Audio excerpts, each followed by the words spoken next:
Accélérer le rythme pour répondre à l'urgence sociale. C'est la substance du conseil de cabinet à la primature. Joseph John Gouté a rappelé aux membres du gouvernement l'impératif des résultats concernant le plan spécial pour l'emploi des jeunes. Plus qu'une simple réunion de suivi, ce rendez-vous de février marque le démarrage effectif d'un chantier qui ne doit plus attendre. Objectif affiché, accélérer la mise en œuvre des mesures annoncées et traduire en acte l'engagement du chef de l'État.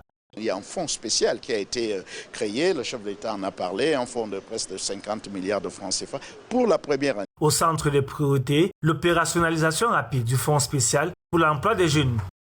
Doté d'une enveloppe de 50 milliards de francs CFA, ce mécanisme financier doit soutenir l'entrepreneuriat, faciliter l'accès au financement et stimuler la création d'emplois durables.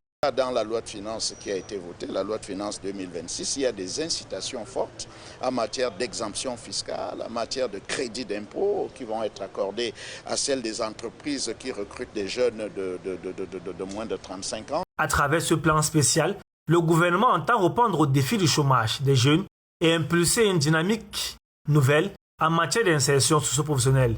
Plusieurs plans sont d'ores et déjà mis en musique au ministère de la Jeunesse. Il y a également des guichets dédiés qui soient au ministère de la Jeunesse. Nous avions le Fonds national d'insertion des jeunes aujourd'hui muté en fonds de garantie aux jeunes entrepreneurs, mais il y a également d'autres guichets de financement dans d'autres départements ministériels. C'est ce que nous avons présenté.